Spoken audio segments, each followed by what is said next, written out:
First was Brittany Smith.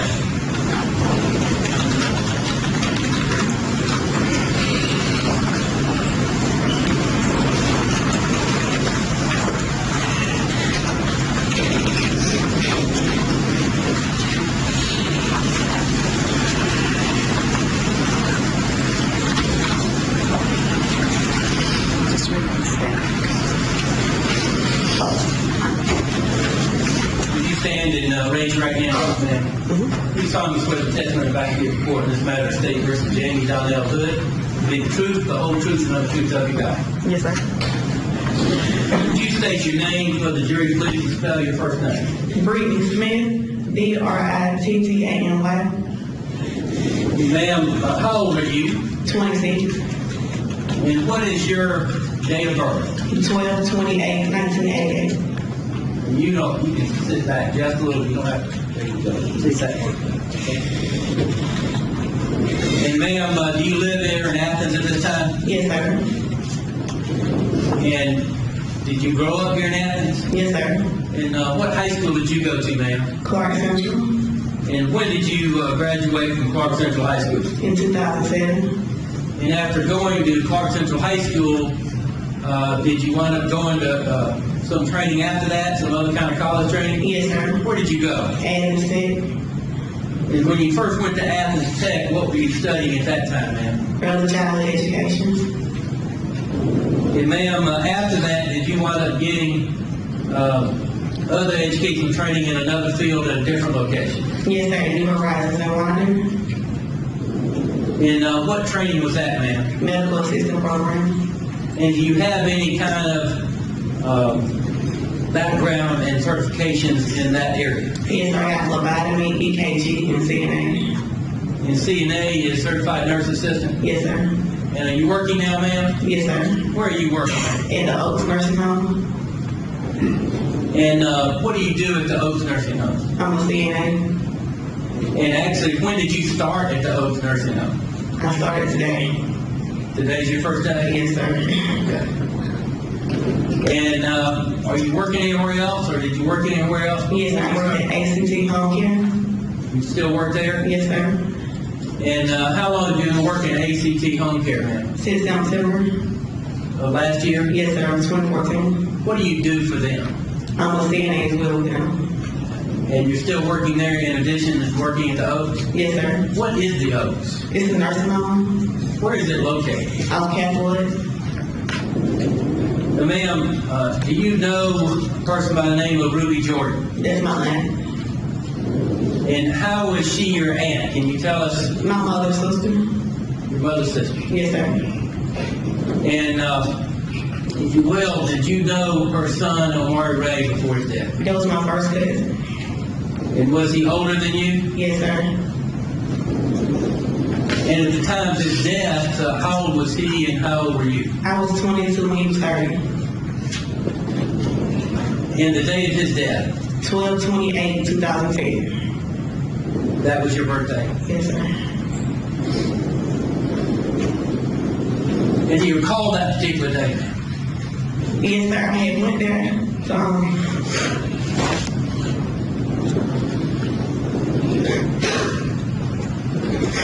to eat dinner with my auntie. And once I had left, she had called and told us that something had happened to Amara. And you went to Nottingham. get your dinner with your auntie, is that Ms. Jordan? Yes, sir. And my cousin Amara was there at the time. About what time did you get there, ma'am? It was about maybe 8:30, 9 o'clock. Do you know the exact time at all? Not the exact, because it was so long ago. And at the time you got over there, do you remember it being dark at all? Yes, it was dark. And when you got there, you said Omari was there? Yes, sir, he was. And what did you do when you got there, ma'am? When I got there, I had went in the room and told him I was there. And after I had ate, me and Amara had discussed that we were going to have drinks at Applebee's that night. And when were y'all going to go have drinks at Applebee's? For my birthday. And were you there very long at all at the residence? No more than 30 minutes. And you wound up leaving? Yes, sir. Did you leave by yourself? Yes, sir. And when you left, was Omari there? Yes, sir. He was there when I left. Was your aunt there? Yes, sir. And after you left, where did you go, ma'am? I went to my mother's house in Forest Heights. Was that across Oglethorpe, down the road just a little bit? Yes, sir. And you said your aunt called you and told you what? She had called my mom and told my mom that something was going on with Omari. Did she say what at all?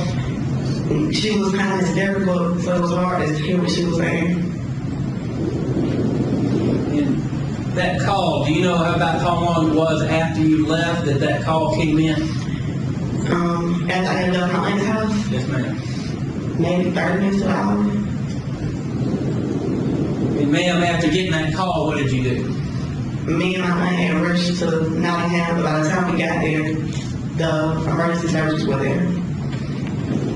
The ambulance was there? Yes, sir. And when you got there, in addition to the ambulance, what did you see? He was on the stretcher, leaving the yard.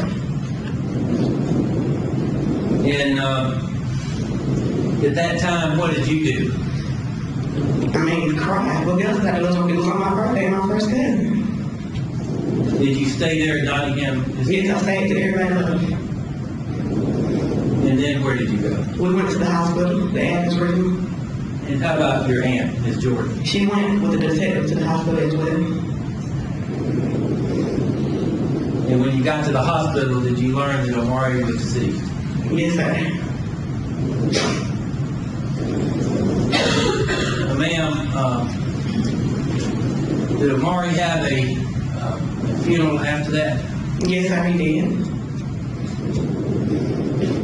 This day in December of 2010, did you know of Jamie Hood? I never know who he was. Did you know of him at all? Or No, sir. And thinking back to his funeral, do you recall seeing him at the funeral?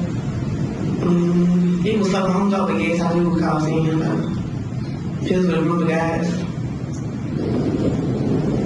Jadon Brooks, did you know Jadon Brooks? Yes. And how did you know him? He was good friends with Omari. Ma'am, let me go back to that December, that Christmas right before this happened. Do you recall whether it was snowing? It was snowing. And do you remember it snowing after the New Year at all? And I don't remember all that. How were you able to remember that it was snowing on Christmas? Because it was the last Christmas we had with it, and I remember how the weather was. Thank you, ma'am. After this here, that's name, ma'am? Yes. No, ma'am. Oh. Did you talk to Officer Johnson the night Omar was shot, ma'am? You recall talking to Officer Johnson name? Yes, I did. Okay. Isn't it true that you told Officer Johnson that you seen a red and colored suspicious ball? I don't remember what I seen. I didn't think I don't know who was home with him. Okay. So you don't recall getting a statement saying that after you was leaving, you observed a suspicious. No, I don't. Yeah. Is it possible that you were going through so much you just forgot what you told the police, ma'am? I forgot. But is it possible that you said it, ma'am? I don't recall saying that. I don't know what I think. Ma'am. Just brief. Yes. Miss Smith, when you left, did you see that car right there? It was night. I couldn't see. So no, I couldn't see that car. What, you didn't see this particular car? I don't know what I seen when I left it. I don't recall, period. That's what it's called. Okay. Now, ma'am, you just stated you saw me at a funeral with a group of guys. Do you know who the guys I was with, ma'am? Yes, I do remember. It was Ken Campbell them. I do remember. It is the truth that me and Campbell, we sit in the church together. We sit in the church together, didn't we? Me and Ken, we sit together at I seen you at the end when it was time to walk out. Okay, it was time to walk out. Okay, now, was I a pallbearer for visual monitoring? During that time when the casket was leaving out, I was crying, so I can't tell you that. So I'm not sure. So did you if I had been a pallbearer, that would have stuck out like a sore thumb or something. You would have noted that I'm one of the guys who carried the man's casket. No, because I wouldn't think nobody would kill him who would carry his casket, so no. Did you see me doing the thing? How can I remember? I don't remember that part. No, I don't remember that. So when you just said that you remember me saying in the church, you said you can't remember, but you remember saying me in the I think went to church at the end, but as far as carrying the casket, I'm not sure because I was not paying attention during that time. Okay. But you were paying attention to being in the church, right? Yeah, at the end. I mean, like at glance, I found you. Okay. But I didn't know who you were though. Okay. So, did you go, when they put Omar in the ground, did you go there like? Yeah, but I didn't go up there. I was kind of at the car. I was not with everybody else. Okay. So is it safe to say you didn't see me there? I can't, not there because I was not in the group with the group there. No, I'm talking about, ma'am, what you say, I don't know where you were, ma'am, but did you see me when you was there, when they were putting it in the ground, ma'am? No, I didn't see you there because I mean, how could I see you? I don't know who you was, man. There was a lot of people out there. But if you didn't know who I was, how did you? Okay, if the question is, do I remember saying you didn't know? That's the other answer. No voice, but thank you.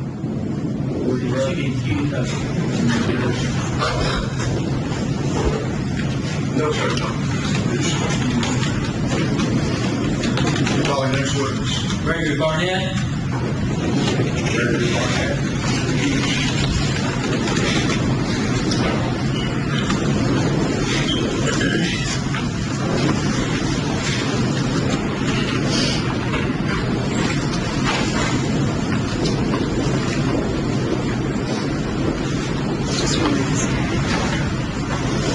Raise your right hand, please. You solemnly swear the testimony about the report in this matter, State versus Jamie Donnell Hood, will be the truth, the whole truth, and nothing but the truth, so help you God. I do. Would you just have a seat, please, sir? Sit up and kind of pull up. You put your face close to the mic, but just Okay. speak in that direction. All right. Tell the jury your name, please, sir.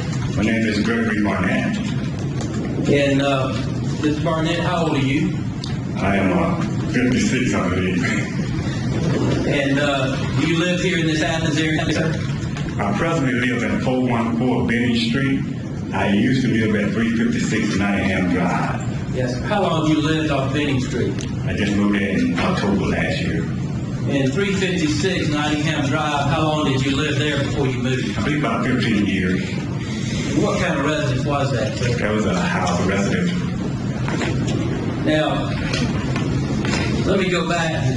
Did you grow up here in Athens? I did indeed. And what high school did you go to, So sir? to Clark Central. And did you graduate from Clark Central, sir? Yes, sir, I did. And tell us when you graduated. I graduated in 1977 and went on to Fort Valley State University. So I graduated in 1981. And what was your degree from Fort Valley State, sir? Social service. And where are you employed at this time? Presently at the University of Georgia. And what do you do at the University of Georgia? I work in parking service. Been there for 21 years.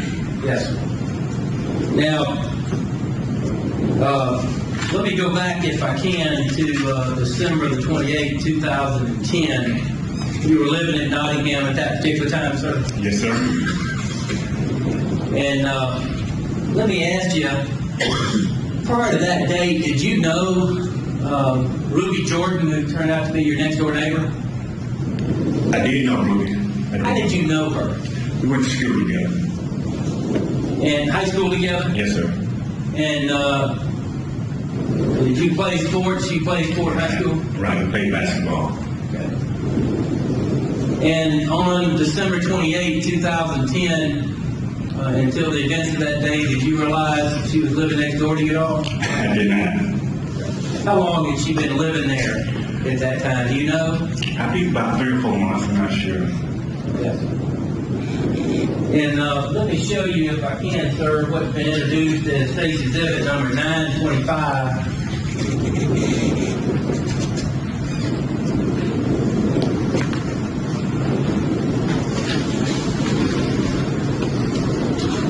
You recognize that residence is mainly in the picture there, sir?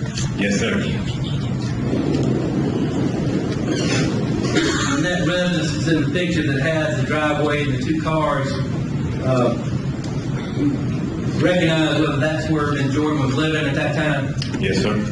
And the house next door to that I have the pointer on there, whose house was that? That is where I live. I used to live. Yes, sir. Let me ask you, if I can, sir, on December the 28th, 2010, that evening about 8:30, were you at home that evening? I believe I was. And who were you living with at that time? I had an older brother living with me at that time. And is he now deceased? Yes, sir, he is. And at that time, do you remember about 8:30 what you were doing and what was going on? I was living between seasons, so I was looking at basketball and football, which is about all I look at on TV anyway, sports. So I was laying on the bed looking at basketball and football games. In your bedroom? Yes, sir. And tell us basically while you were in your bedroom, what happened and what you heard. Well, while watching, switching back and forth between basketball and football game, I heard a loud noise. It was so loud it knocked out my bed. I didn't know if it was someone running into a house, or I didn't know what it was exactly. So it knocked me off the bed, it did indeed. So when I looked out the window, and I seen someone running out the gate. I couldn't identify anyone, I just seen someone running. Which gate was that, sir? That was out the Miss Jordan gate. Let me show you State's Exhibit 925. There's a laser pointer in front of you. Okay. Which gate was that, sir? Point up there. Check. First section.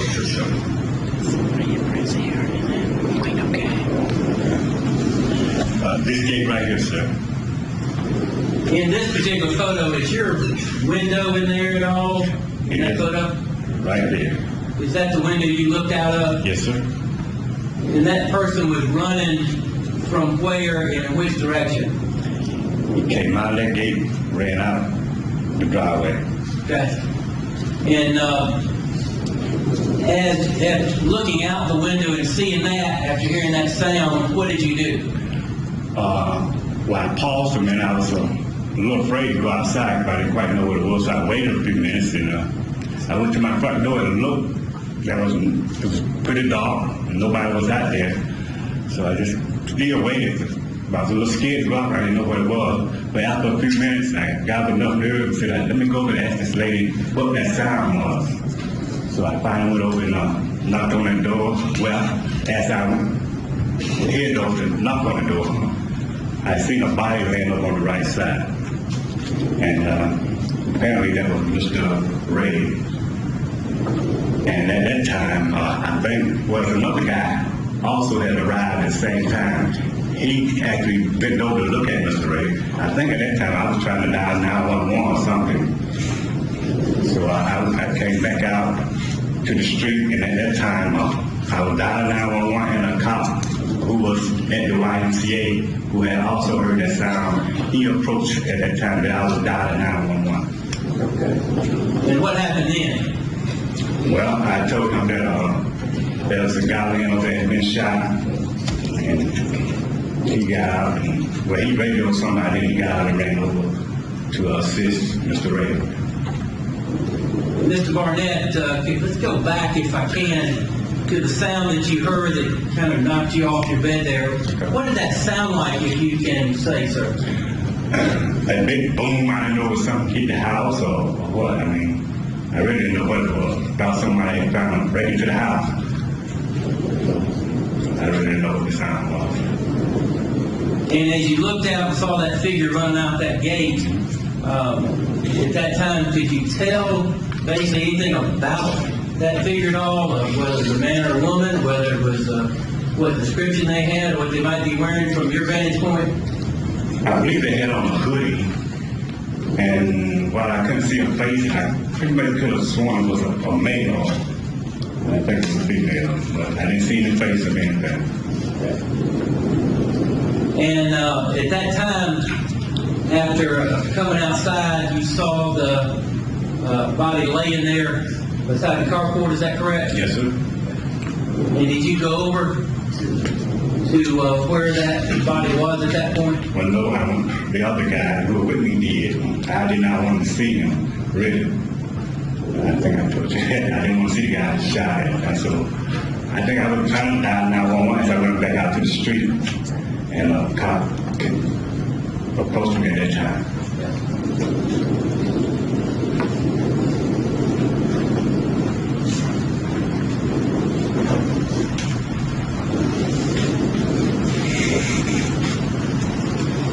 Sir, let me show you what's been admitted as State's Exhibit 930.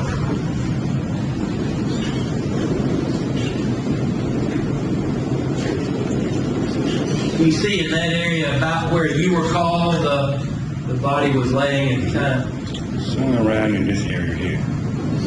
Just to the right of the carport and car that's parked there? Yes, sir.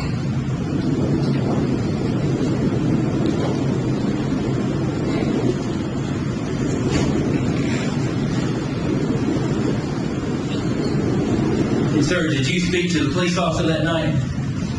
The one that pulled up, I just told him that someone had been shot. I've been there about all. Did you see Ms. Jordan at all at some point that night? Well, when I went through the door, she came out, and I guess when she seen Mr. Ray, and she, I think she kind of got apart at that time. When you went up to that door, was that before or after the police? You saw the police? I believe it was before the police. Before the police got there, I believe.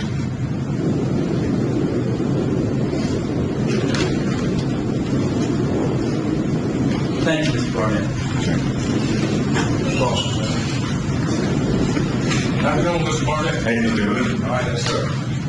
Mr. Barnett, I would like for you to look at defendant exhibit 1, sir.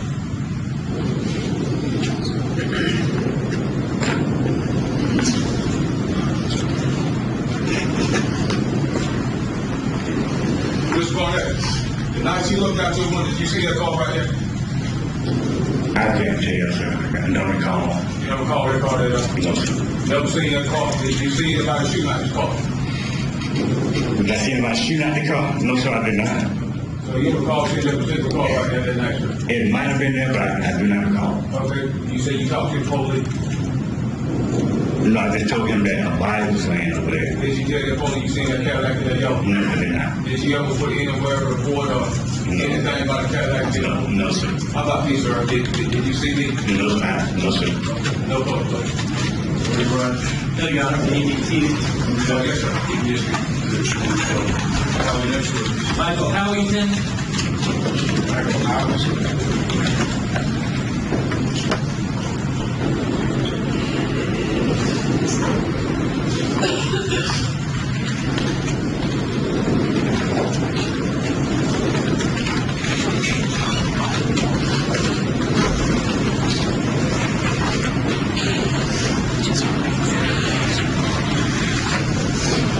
Raise your right hand, please, sir. You solemnly swear the testimony about to give the report in this matter of State versus Jamie Donnell Hood will be the truth, the whole truth, nothing but truth, self to God. Yes, sir. Have a seat. Would you state your name for the jury, please?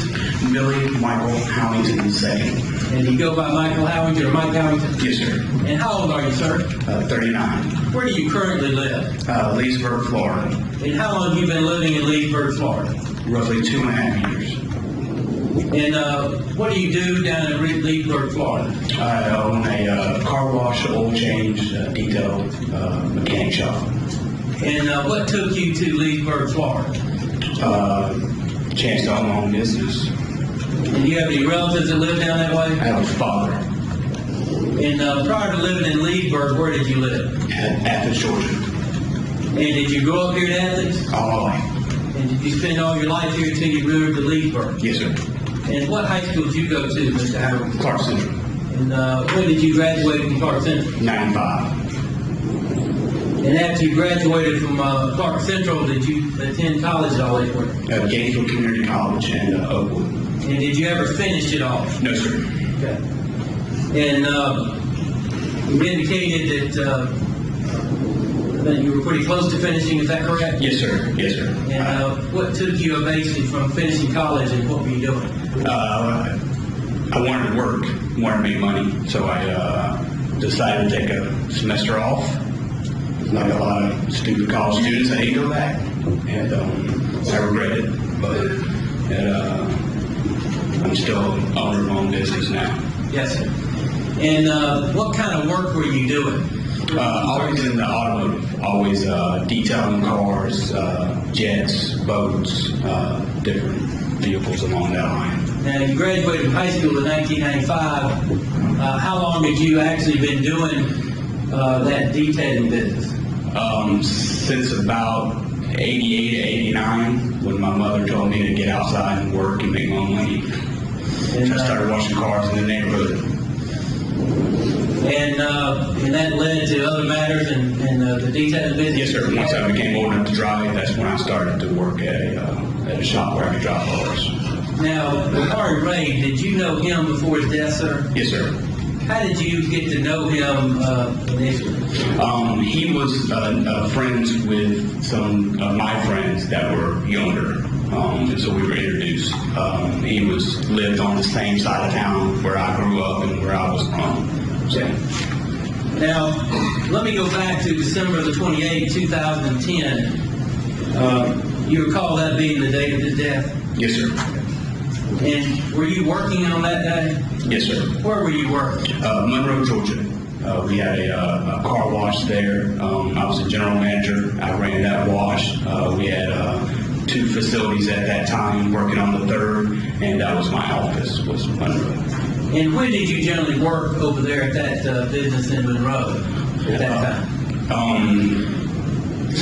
5 days a week, every day, but every day but Wednesday and Sunday, from 7:30, 7:45 till 7 or 8 o'clock at night, 12-hour shifts. And did you actually work on that day? Yes, sir. And after working, can you tell us what you did after you left work in Monroe? After we closed down, I was getting ready to leave. I sent Omari a text to ask him if I could get some marijuana from him. And on my way home, we continued to text to let him know about, I was on my way. And that's it. And so did y'all have a number of texts back and forth? Yes, sir. Yes, sir. A few texts back and forth. I'm on my way. I'm at home. Meet me here. So on. So. Did you know where he lived? Oh, yes, sir. Yes, sir. And was that off Nottingham Drive there? Yes, sir. And can you tell us basically as you got to Athens here, basically what happened, if you will, and tell us about the text. I just texted him to let him know I was coming down the road. As soon as I got off of the 78 bypass and turned on to Hawthorne, I came right on up, and it's right before I turned on to Nottingham. I just sent him a text to let him know I'm here. I know I was, a quarter of a mile away, but by the time he got the text, I would have been pulling in his driveway. When you said you were texting him, did he respond to you at all? Yes, sir. It was give and take, just lining it up so that way I could pull right on in, see him, and then leave. And prior to you actually texting him saying that you're here, when was the last time you got a text from him? How long before? Do you remember? Oh, it was, I would text him, and then like a minute later he would send a text back, and just like I said, as I was driving down the road. But just before that text that you sent to him saying, I'm here, when you turned off Oglethorpe onto Nottingham, prior to that, when was the last text you received? A few minutes before. And sir, after texting him saying, I'm here, as you turned on to Nottingham, where did you go? Straight to his house. And when you got to his house, what did you do? I pulled in, parked, sat there and waited on him. It usually wasn't a long wait. He would know I was coming, so he would come on out, give me my marijuana, and I would leave. Did he come out at all? No, sir. And what did you do at that time? I sat there for a few minutes. As I pulled up, I turned my lights off as I was pulling in. The garage or the garage light, the motion light was on. Didn't really think too much about it. Sat there, was playing solitaire. A little bit of time went by. I wasn't keeping track as far as was it 30 seconds or was it a minute. I don't know. And I never saw him. And a police officer rode by. I seen his mother looking out the blinds. I seen some neighbor activity, which was kind of weird because it was a cold night. And it was, 8:30 at night. That cold night, that time of night, usually you wouldn't have people out like that. And so it kind of stood out, like it didn't seem right. And when the officer rode by, he rode by at a real slow pace, not a patrol pace, not a something just happened pace. And I just thought that was kind of weird. So after he passed, I got out of the car and walked up to the door and knocked on the door. Prior to that, did you try to text him again or call him at all from the driveway? Yes, sir. I texted him and I called him. And the first text, I waited, about a minute, called him, and it went straight to voicemail. And as I started to think something's just not right. This isn't like him. And, sir, you said then you got out and went where? Went straight to the door, knocked on the door. I had seen his mother move the blinds a couple of times, which she knew me and knew my car. Something it wasn't right. So he was welcome in my house. I was welcome in his house. So I went and knocked on the door. And she came to the door and said that he was outside.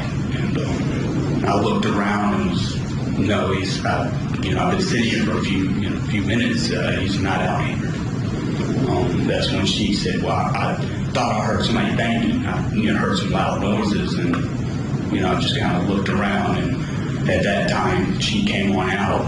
We seen the neighbor that lived next door. He was walking through his front yard towards her house, and we kind of met him at the fence. And that's when he said gunshots, and it just you're trying to process what's going on in your head, and I still didn't want to believe that it was gunfire. And then that's when we noticed him laying on the other side of the SUV in the dark. The SUV blocked the light, so you couldn't really see on the side of the house where he was laying.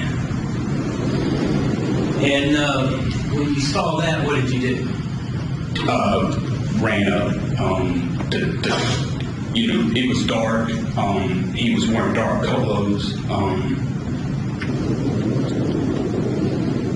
Just want to see what happened. I'm sorry. He was laying face down. I didn't believe it was him. I really, looking at him, it wasn't him. I was telling myself it was just not him. And the officer had turned around and came back and started yelling for him to come over, help. And the officer ran over there and went to flip him over. And it's basically like confirmation when I could see his whole face. And I just grabbed his mother. I didn't want his mother to see that, and I just pushed her in the house. I don't know why. I just grabbed her and I didn't want her to see that. And as they turned him over, that's when we saw it was him. And I pushed her in the house, and it was only a few feet where he was, and the officer was doing everything he could to save him. And I just started, yelling, what happened? What happened, Marty? Who did this to you? He never said anything. He just laid there. Crumpled up. And he was trying to breathe.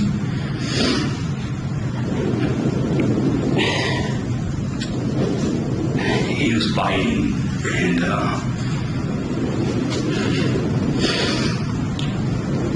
he just never said anything. And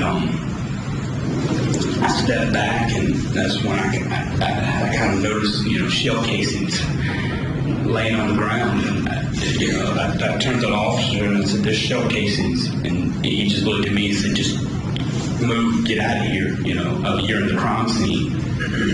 And it still wouldn't process it. What was going on, was what was happening. And he said, "The paramedics are coming. Don't worry." The paramedics and the officers kept saying, "The ambulance is coming."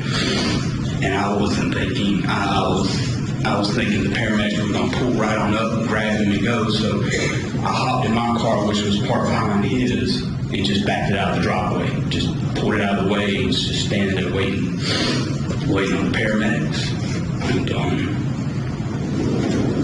this is about it. And other officers arrived, is that correct, sir? Yes, sir. Yes, sir. Other officers arrived. The neighborhood, all of a sudden it came alive. Everybody was outside. There was cars riding by. I remember the ambulance having problems coming up the street because there was traffic. This 9 a.m. is a working class neighborhood, and for that time of night to have that kind of traffic, it just was weird. And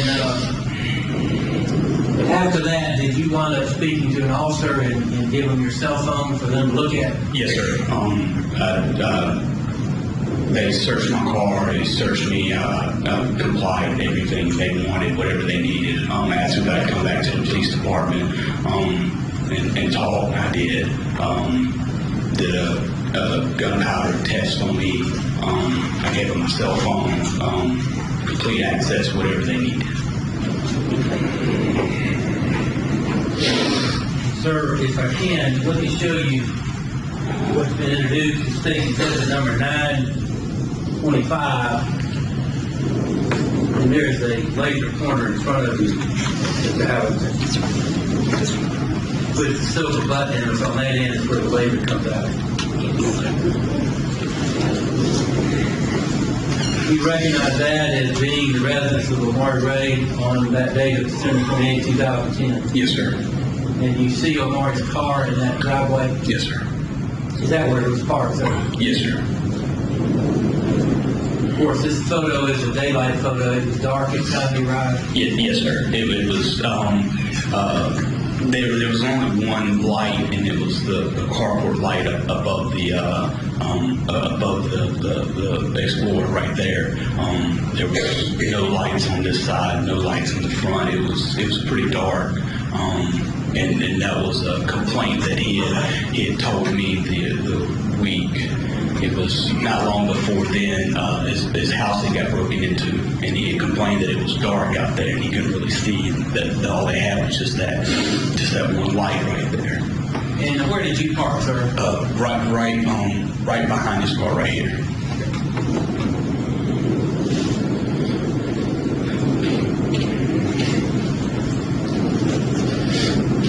Let me show you what's been introduced as Station Exhibit number 30, sir.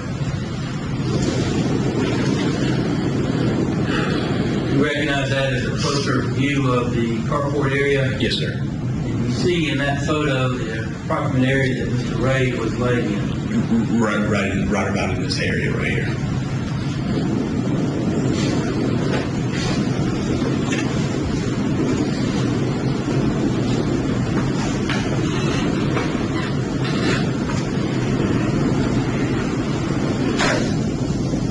Let me show you what's been introduced as State Exhibit number 931.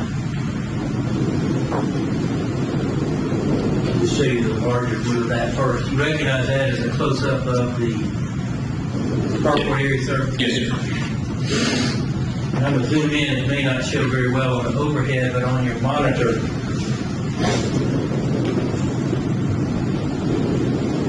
see on that, basically, the light that you're referring to, that apparently had come on by motion. Yes, sir. Where is that, sir? Right there. but it did, the light only shined on this side. You couldn't see on this side of the vehicle. When you say this side, was that for the Neighbor's door? house. It shined on the house side, the light did. Not over there in the direction of Mr. Ray? No, sir.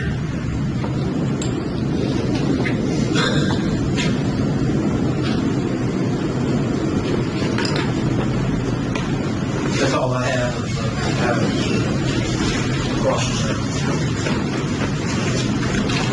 I'm doing this house. Not bad.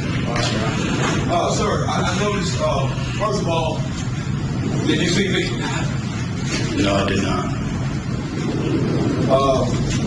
I know you just said something about some shell cases, sir. You said that, you said you know some shell cases on the ground. Yes. Tell me about them shell cases. Say what? The shell cases that you noticed on the ground, could you tell us about them, please, sir? There were shell cases from a handgun, not a rifle, not a shotgun. I didn't kneel down and look at them. I just looked down and seen them, and that's when the officer told me to get out of there. I mean, how many shells you think you saw on the ground? 2 or 3. Did you know the officer told you to get out of there when you told him about them shell cases? I want to say it was Officer Elmer.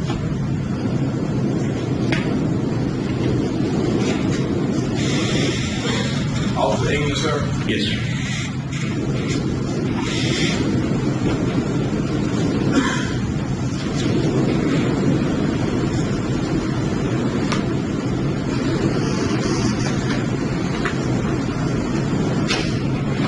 Did you see him in the back of them shell cases, sir? No, he was on the ground trying to save Omari's life. So you didn't see no additional shell cases out there? No. And you didn't personally see Officer Elmer touch no shell cases?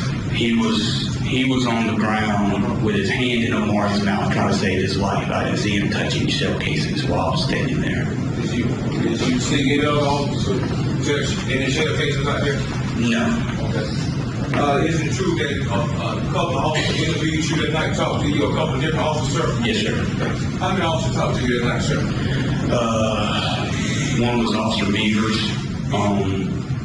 The second officer was a detective. I can't remember his name right off. And then there was other uniform officers that were standing there. I got a little emotional and they just came over. You okay? You all right? Of that nature.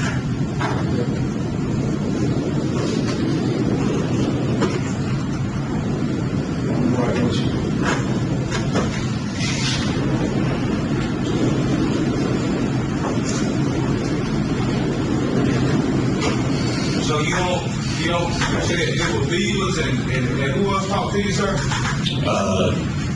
Beavers and the second detective that took me back to the police department. I can't remember his name right offhand. Okay, is it true that they took you to the police station? You did a live interview, sir? Yes, sir. How long that interview? Do you remember, sir? Roughly less than an hour. Do you know who the officer was who gave you that interview out there, sir? Yes, sir. Well, that was the second detective. First it was Beavers, and then he passed me off on a second detective that interviewed me. I can't remember his name right offhand. Was it Officer Smith? Was it possible Officer Smith you talked to, sir? I don't think so. I can describe this officer to the T, tall, skinny, with glasses. Really nice officer, but I do not remember his last name was Smith or not. What did you and that officer talk about? Why I was there, how long had I known Omari, and if Omari had problems with other people. Isn't it true that officer asked you about any friends Omari hang with out of Colorado? Y'all talked about some friends out of Colorado? Yes, he asked me about associates. Okay, tell us about your associates out of Colorado. What do you want to know? What you did that officer? I told him that he was friends with Jadon Brooks, and that was it. Okay. Do you recall telling that officer that Omar hanging with some guys that kind of trash got called him. Kind of trashy? Yes, sir. No, I told him that he ran with some scary guys. Because what you mean by scary? Tell the jury about the scary guy he ran with. Just drug dealers. But you said it was scary. What made them scary? They were drug dealers. And what else were they? They were drug dealers. They said they wasn't. What made them scared of them drugs? They didn't do that to you. Did you see them with guns? They never had a problem with me. Okay, you said out of Paulo, right? Sir? You said they was out of Paulo, right? Yes, sir. Okay, and then you tell them that you want to get caught at night with them? Did you call saying you want to get caught at nighttime with the guy like he came with you? No, I did not recall that. You don't recall? No. Is it possible it's been so long ago you just forgot about it? A lot of things are possible. So you can't recall the same officer you talked to? No, I can recall him, but I can't recall his name.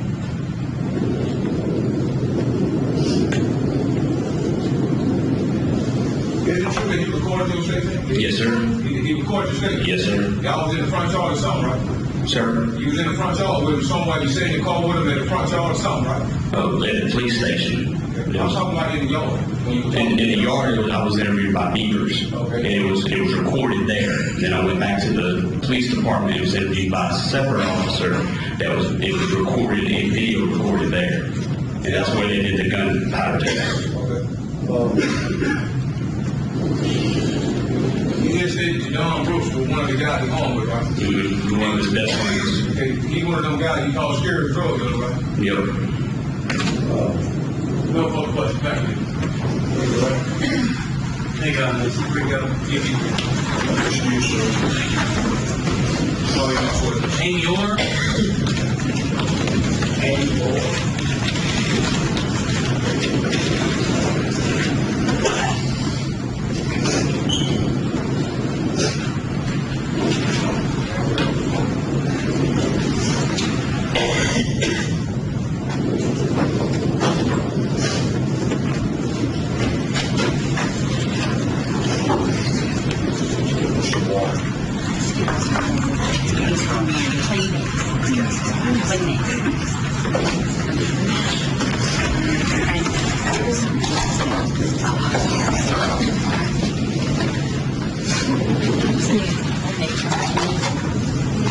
Raise your right hand, please, ma'am.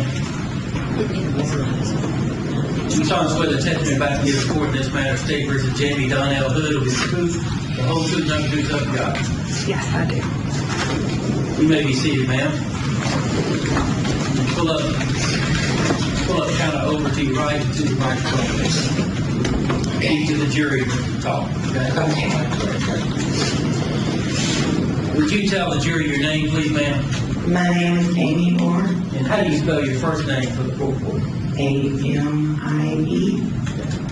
And how old are you, ma'am? I am 37. And what city do you currently live in, ma'am? I live in Statham. And how long have you been living in Statham at this time? 3 years. And who do you live with in Statham at this time, ma'am? My mother and my 2 children, And how old are your children at this time? 12 and 4. Now, prior to living in Statham, where did you live?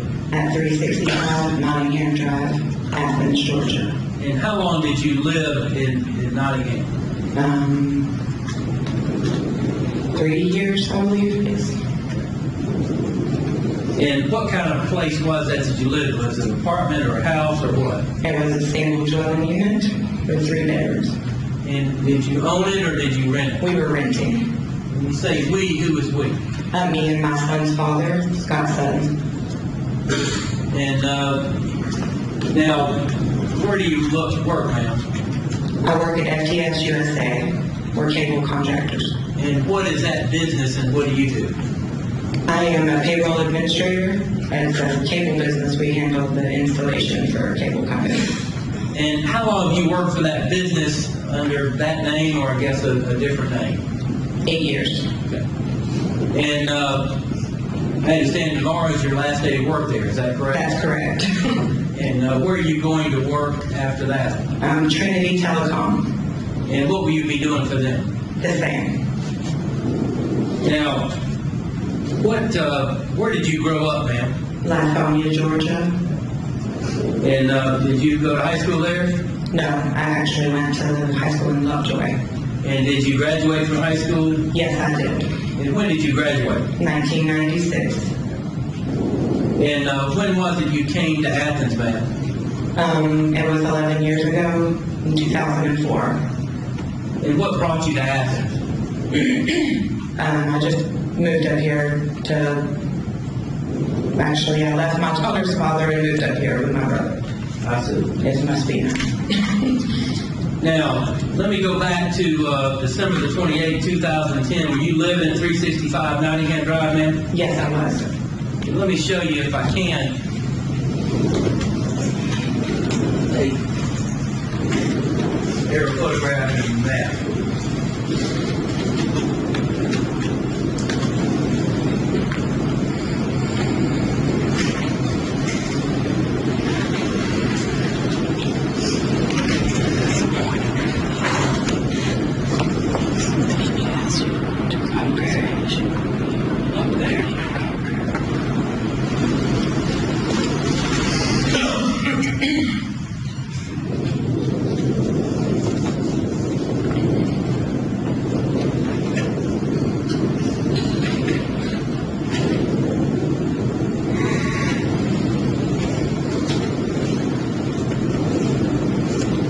Let me show you, if I will, what's already been entered into evidence in State's Exhibit number 32.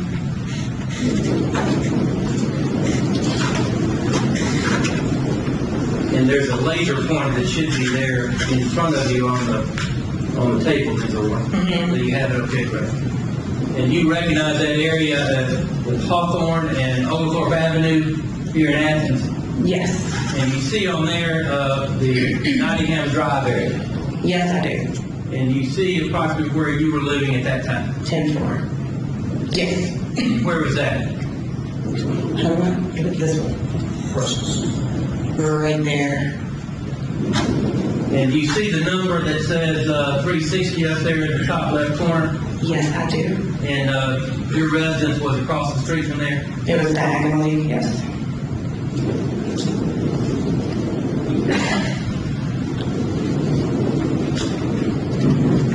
And let me show you State's Exhibit number 36.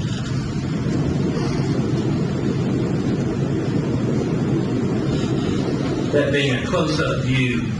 You see where you point where your house was that you were living at 365.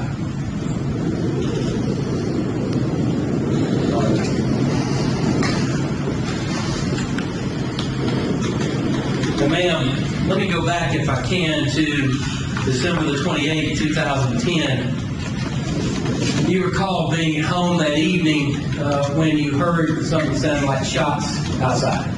Yes, I was at home. And tell us who was there at the house and what was happening when you heard the shots, please. Well, I was in the kitchen trying to figure out dinner, and Scott and my 2 kids and my best friend's 2 kids were also there. They were in the back of the house. I was in the kitchen when I heard the first shot. And where was the kitchen in relation to the front of the house as it faced Nottingham? It's parallel to the front of the house, so it was just one, it was parallel to the living room, and the living room had a huge bay window that faced towards that house. And tell us, when you were in the kitchen, do you know about what time it was when you heard that first shot at all, or not? I don't know the approximate time, but I believe it was sometime in the evening around 6, something like that. You don't know exactly what time it was? No. Okay. And when you were in the kitchen there, can you tell us what it is that you heard? You heard a shot, and then what else did you hear? Just tell us everything you heard and what you did. Okay, I was in the kitchen and I heard a loud bang, and so I thought, what is that? And then I heard 4 to 5 more consecutive bangs after that. And then I proceeded to cross into the living room to peep out the blind of the huge bay window to see, what the sound was. When I did that, I saw a figure running away, and And so I looked backwards to see from what, and that's when I saw, legs sticking out from a vehicle. Shouted to my best friend's daughter to call 911. And that's the extent of it. Now let me go back. You said that your children were there, and then there were 2 other children from your best friend. That's right. Why were they over there? Because we would swap nights with our kids so that we could get a break, because kids are hard to deal with all the time. So we would swap turns, and sometimes I would have her kids, and sometimes she would, get mine just on one night, or if we had whatever arrangement we had. And Scott was home at the time too? That's correct. And after hearing that and looking out the blinds, what did you do, man? And seeing what you saw, what did you do? Well, when I saw someone running away, I immediately wanted to see what it was someone was running from, and I proceeded to try to go outside the house where Scott would not allow me to, so we just had to stand there and wait, basically. Did anybody call at all or make a call at all at that time? Yes, as soon as I saw, I shouted for her to call 911, and she did, immediately. And that was one of the older children? That's correct. Okay. And what was her name? Zoe.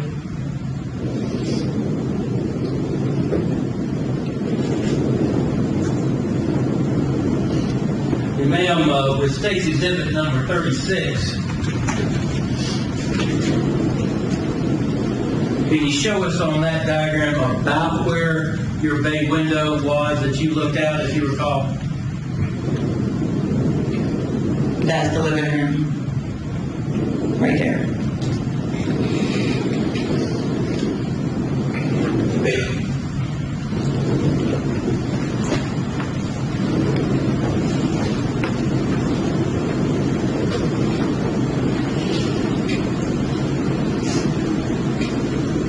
Ma'am, let me show you what's been introduced in State's Exhibit 925. You recognize what that is a photograph of, ma'am? Yes, I do. And what is that? That would be the house that was across the street from me.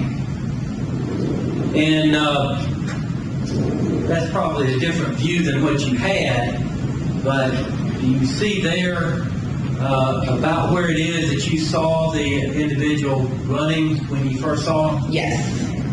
Can you show us that? This way. From this point that way, towards the front part of the houses, out of the street line. At the time you saw them, you see in this photograph a car in this fence area here. Did that person appear to be outside the fence at the time they were running? Yes, they were outside the fence at the time they were running. And as you faced that particular house from your bay window there, were they running left to right or right to left? From where I was facing, they ran this way, which would be my right. So they're running left to right? No. And how close to the houses were they running, or did they go out further toward the street at all, or do you know? I do know the yards were lit up halfway by the street lights, and they ran towards the back where the street light didn't, light the yard. So they ran close up towards the house in the shadow. And could you tell anything about that person, whether they were a man or a woman at the time? It could have been just a dark, shadowy shade. Could you tell what it looked like they were wearing at all? It did seem hooded.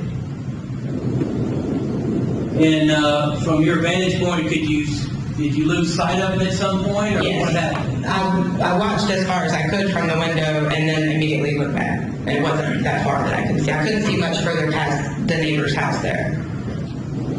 And let me go back, when you said you were in the kitchen, you heard some boom sound. Mm-hmm. And then after that, you heard other sounds, is that correct? Correct. Okay.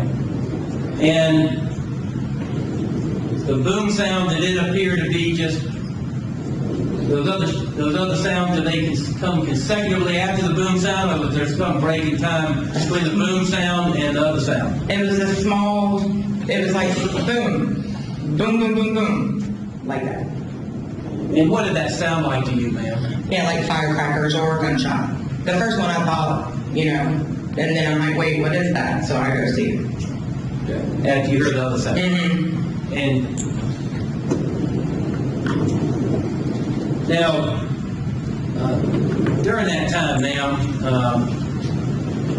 this happened December 28th. Do you recall the Christmas before that, December 25th, 2010? Yes, it was my son's first Christmas, and it snowed on the way back.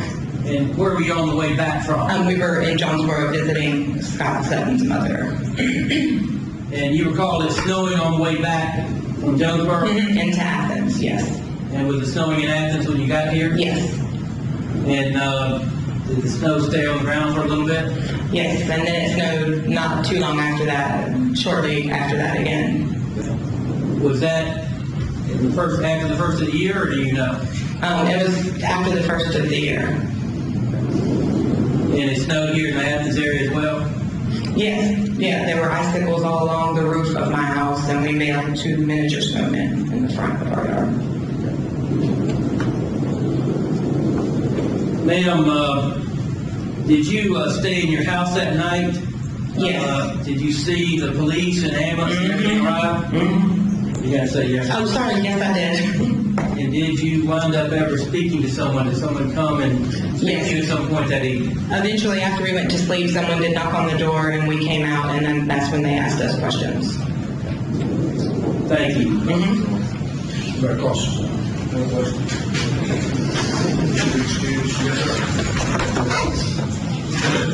Yes. Scott Sutton.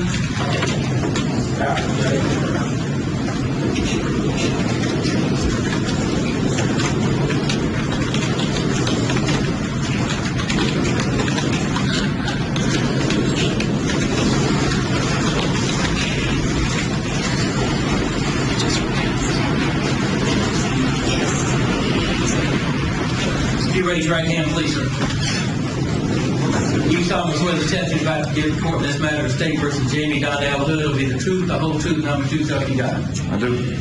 Have a seat, please, and sitting there, you got to face the jury, and tell the jury your name, please. My name's Scott Sutton, And how old are you, Mr. Sutton?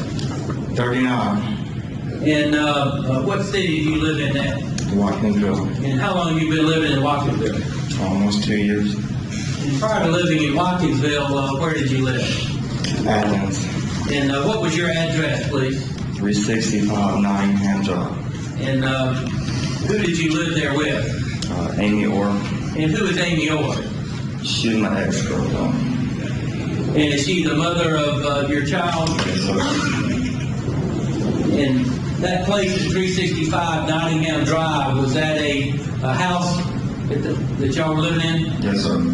Did y'all rent it or own it? That's brilliant.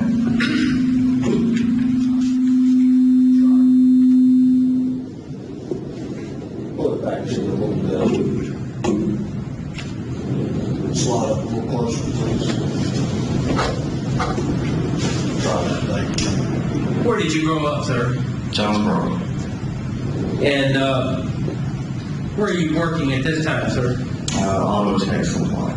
And is that here in Athens? Yes, sir. How long have you been working there? Almost 3 years. Let me go back to December the 28th, 2010. You living over there with Miss Orr, and on that particular day at 365 Nottingham Drive. Is that correct? You got to say yes or no. Yes. In that particular evening at all, do you recall being home when you heard some sounds that sounded like shots being fired or something to that effect? Yes, I was home. And tell us, before that happened, what were you doing and what was happening? Who was there? No, I was watching TV, and I had some kids over there having a sleepover and everything, so I was just there with the kids. And what do you recall happening, sir? I thought I heard some gunshots or fireworks or something outside, and my main concern was to get the kids and make sure they were okay if it was gunshots. And I put them all, away from the doors and windows, and pretty much just hung out with them. And tell us about what you thought you heard were gunshots.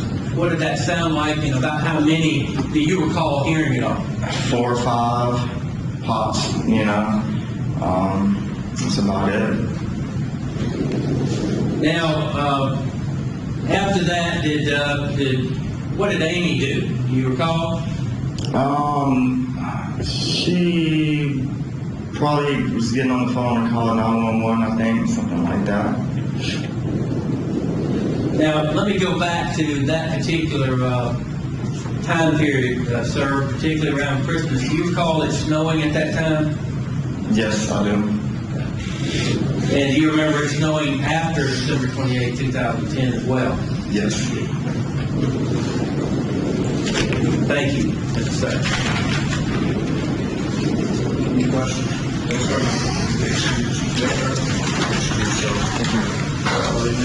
Ryan Borders.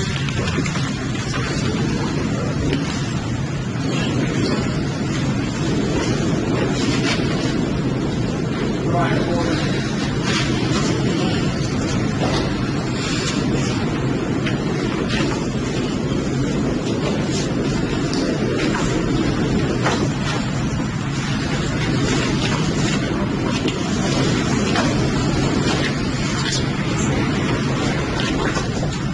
Raise your right hand, please. Do you solemnly swear the testimony about to give the court in this matter of State versus Jamie Donnell Hood will be the truth, the whole truth, nothing but the truth, so help you God? I do. Proceed, please, sir. Tell the jury your name, please, sir. Brian Borders. And Ms. Borders, are you employed at this time? I am. Where are you employed? I own a residential commercial glass business, Georgia Glass Company, And where is that business stationed out of? Watkinsville, Georgia. And how long have you been in business with that company? Roughly 20 years. And that business, what do y'all do? I do commercial storefronts, residential mirrors, shower doors, pretty much any type of glass, except for automotive. At some point during that 20 years that you've been working and owning that business, Georgia Glass Company, did you also work with the Athens Clarke County Police Department? Yes, sir. In 2008, the business got really slow, and I became employed with Athens Clarke County in 2009, July 2009. And were you a uniformed patrol officer with Athens Clarke County? Yes, sir, on the west side of town. And were you a certified law enforcement officer for them? Yes, sir. And you worked from 2008 or 9 up until when? March of 2015. Just this year. Yes, sir. And why did you leave them? My employment picked back up and family reasons. Okay. Now, during that time with Athens Clarke County Police Department, during the time you were there, were you on uniform patrol pretty much the whole time? Yes, sir. Did you have different shifts that you worked? I did. I started out in July of 09 on Evenings West, which was from 2 p.m. to 10 p.m. at night, and worked there for approximately 2 years. And then for the next 4 years, I worked on the morning shift from 10 p.m. to 6 a.m. on the west side of town also. Well, let me direct your attention back to December the 28th, 2010. At that particular time and day, did you work? Yes, sir. And what shift were you working on that day, sir? 2 p.m. to 10 p.m. And was that on that west side? Yes, sir. And at some time around 8:30, did you receive a call about a shooting that occurred over the Nottingham Drive area? Yes, sir. Did you recall where you were at that time that you heard that call go out? I do. I was parked at the YMCA located on Hawthorne Avenue, which backs up to the Nottingham subdivision. And while you were parked there, did you actually hear anything at all while you were parked there or not? Yeah, I was sitting with another officer, Officer England, and we heard approximately 4 to 5 shots, what we thought were shots at that time. And after that, hearing the shots, did y'all react at that time, or did you shortly thereafter receive the call? Just shortly after, we were dispatched to the Nottingham area for shots fired in the area. And after being dispatched, did both of y'all proceed to that area? Yes, sir. And tell us how it is that you got there, if you will, and what you do. I left the YMCA, took a right onto Hawthorne, took a right onto Oglethorpe. I turned into the first Nottingham entrance if you're going from Hawthorne towards the Loop. on Oglethorpe, there's two different entrances. I turned in on the first entrance and proceeded around Nottingham towards the other side. It just does a loop back into Oglethorpe Avenue. As I was going around, there was several people standing out on the porches, didn't really see anything. Officer England was coming in from the second entrance. He came around, we met up somewhere around 365 Nottingham, I believe was the location where we met up. He advised he didn't see anything. He was going to go back out of the neighborhood and go down towards Oglethorpe Elementary School. I proceeded around. Just before I got to 360 Nottingham, I was flagged down by a resident that said there was somebody laying beside 360 Nottingham. Looked like they had been shot. And following that, what did you do? I exited my patrol car and I went up and I did observe a black male laying beside the carport of 360 Nottingham Drive. Did see a big pool of blood beside him and what appeared to be several gunshot wounds. Radioed for Officer England to come back to the scene and radioed for EMS as well. And as far as the individuals that you saw there beside the carport area, what did you do? What happened? Once Officer England arrived, we began to try to administer some first aid. We rolled him over onto his back, and he was gasping for air. We used a tongue depressor to kind of hold his mouth open where he could get some air until EMS arrived. Once EMS arrived at the scene, we turned him over to EMS and started trying to go around and gather any information for if anyone had seen anything or heard anything. Now, at some point, maybe while you were there, after you turned over to EMS, or maybe before EMS arrived, or afterwards, did you see any kind of shell casing, anything there on the ground? Yes, sir. There was a couple of shell casings we marked with notebook paper. I think it was just paper from our memo pad, whatever we had. Pocket memo pad? Yes, sir. We marked those shell casings and left them where they were for CID and forensics. Was that before or after Mr. Ray had been transported? I do not recall if it was before or after. And what else did you do there at the scene, sir? We just secured the scene and I spoke to a neighbor, the neighbor that lived next to 360, Mr. Barnett. He advised that he heard 5 gunshots and that he observed a dark figure. He couldn't describe male, female, or anything, but he said he saw him running down the driveway towards Nottingham Drive. I also spoke to a neighbor on across the street. I think her name was Miss Orr, Amy Orr. She advised that she heard 5 shots and that she saw a black male in a dark colored hoodie running in the same direction that Mr. Barnett described, but she didn't see a vehicle. She couldn't describe height, weight, anything of the male that was running.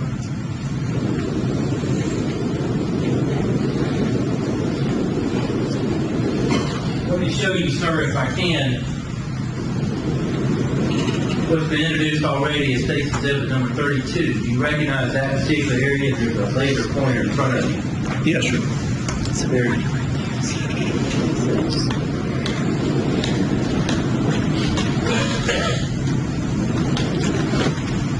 And you see, recognize that area is the Hawthorne and Oglethorpe Avenue Yes, sir. section there.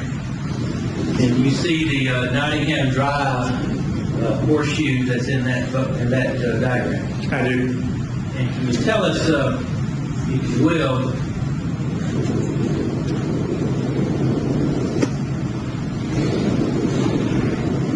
you see in there the approximate area that you were parked at the time you heard the shots and then got dispatched? At the time I heard the shots, I was parked at I was parked at the YMCA on Hawthorne Avenue. which I guess this is YMCA. And that green one is the building there. Yes, And right in here is the parking lot area apparently. that's correct. And that's where both you and Officer England were parked. That's correct. And show us, if you will, after you got dispatched, which way did you travel? I came out of the YMCA and turned onto Oglethorpe here and entered the Nottingham subdivision right here. And Officer England, which way did he go? Did he follow you or did he go take a different direction? He came the same way, except he entered the Nottingham Drive area on this side. And where do you recall meeting? You said 365. Yeah, which was probably somewhere right in here, just up the road from 360. And after seeing him not doing anything, basically what happened, y'all? We separated. He went back around the Nottingham Drive area this way and was going to proceed up and go down towards Oglethorpe Elementary School. I proceeded around Nottingham this way and was just planning on coming out on this side. And I was flagged down by the neighbor, or by an individual here, saying that there was somebody laying beside 360. And 360 is where this happened. That's correct.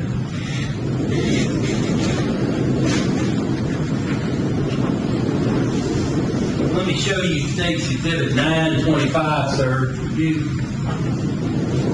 recognize that as being a photo, a daylight photo of that 360 Nottingham Drive address. Yes, sir.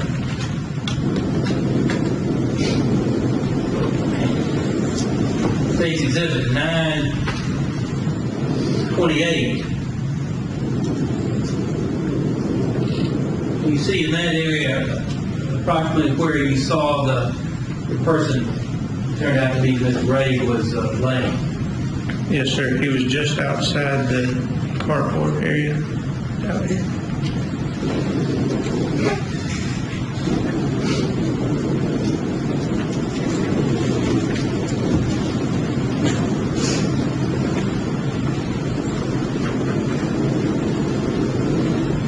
Let me show you State's Exhibit number 930.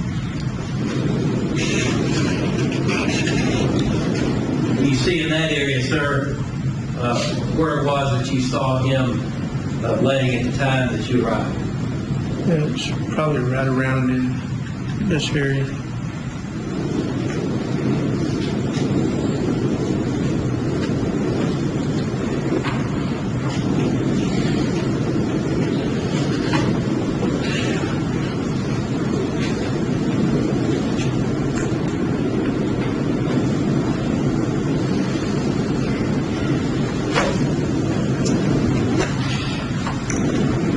That's all I have of, let me add, that's all I have of this, off the board.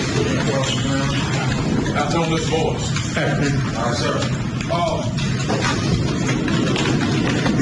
Could you tell us what the scene looked like when you first arrived in, sir, please? When I arrived at the scene, Yeah, when you arrived at the house, when you heard, I think you stated that you heard some gunshots, that you come on the scene. What was it like when you got on the scene? Oh, I'm sorry. Did you see any cars when you were riding around? no, sir. Okay, did you? Like you look at defendant exhibit 1, sir. Did you see this car? I do not recall the car. Okay, do you recall anybody you talked to, any witness said they saw this particular car on that scene that night? I do not. Now, sir, when you arrived on the scene with Mr. Ray, when you actually got in the yard, can you tell us what that was like, sir? There was, I think there was one male standing in the yard when I got there, and the guy that pointed out, where I don't remember who pointed out, the neighbor I think it was, that pointed out that there was somebody laying beside the house. Okay, sir. Did you state anything about some shell cases, sir? There was a couple shell casings under the carport. I think one was, and I think the other one was found in the driveway. How many did you find? I mean, how many did you see personally yourself, sir? 2, I believe. There's two of them. I know you said something about forensic, if you put some cardboard, tablet paper down or something, what was that? That's right. Just to mark where the shell cases were. What was your involvement with them shell cases at that point? Nothing. That was it. That was it. How long you been an officer after what kind of service? Right at 6 years. That's it. Did you talk to any other officers that night about the shell case, sir? No, sir. Did anybody identify James Wood as the person they saw on the scene that night? Did they tell you knowledge, sir? No, sir. No further questions, sir. Pretty right? They got an EDT.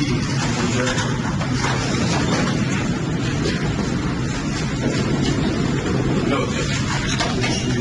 Thank you. Recess.